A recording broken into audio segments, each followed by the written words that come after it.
PCS अफसर ज्योति मौर्य और उनके पत्नी आलोक मौर्य का हाई प्रोफाइल विवाद एक बार फिर सुर्खियों में है, लेकिन इस बार एक बिल्कुल नए और चौंकाने वाले ट्विस्ट के साथ। इस बार पति आलोक मौर्य ने अपनी अफसर पत्नी से अपने लिए गुजारा भत्ता यानी एलिमनी की मांग की है। मामला अब इलाहाबाद हाई कोर्ट पहुंच चुका है, जिसने ज्योति मौर्य को नोटिस भी जारी कर दिया है। तो अब सवाल ये है कि क्या एक पति अपनी पत्नी से गुजारा भत्ता मांग सकता है और कानून इस बारे में क्या कहता है।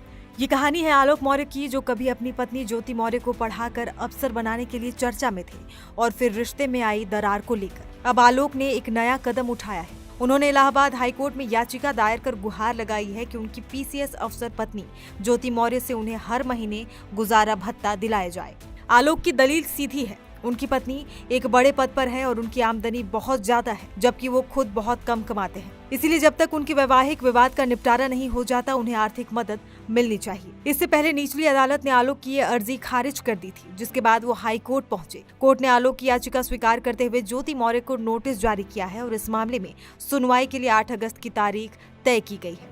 अब सबकी निगाहें इसी तारीख पर टिकी है। आलोक की इस मांग ने एक बड़ी बहस छेड़ दी है कि क्या पति भी पत्नी से गुजारा भत्ते का हकदार है। तो इसका जवाब है जी हाँ, बिल्कुल। भारतीय कानून में पहले ये हक सिर्फ पत्नी को मिलता था, लेकिन हिंदू विवाह अधिनियम 1955 में हुए बदलाव के बाद अब पति भी कुछ शर्तों के तहत एलिमनी मांग सकता है। अदालत इन मामलों में फैसला केस दर केस के आधार पर करती है, लेकिन कुछ मुख्य बातें जरूर देखती है। इनमें पहली शर्त, अगर पत्नी पति से ज्यादा कमाती हो। दूसरी शर्त, अगर पति आर्थिक तौर पर पत्नी पर निर्भर हो या उसके पास कमाई का कोई जरिया ना हो। तीसरी शर्त, अगर पति किसी बीमारी, विकलांगता से कमाने में असमर्थ हो। अब सवाल ये कि एलिमनी की रकम कैसे तय होती है। गुजारा भत्ता कितना होगा, ये तय करने के लिए भी कोर्ट कई बातों पर गौर करता है, जैसे दोनों की आर्थिक स्थिति क्या है, शादी से पहले उनका लाइफस्टाइल कैसा था, शादी कितने समय तक चली और बच्चों की जिम्मेदारी किसके पास है। आमतौर पर ये रकम कमाने वाले पार्टनर की मासिक आय का 25% तक हो सकती है। लेकिन सवाल ये कि क्या यह गुजारा भत्ता हमेशा के लिए होता है, तो बता दे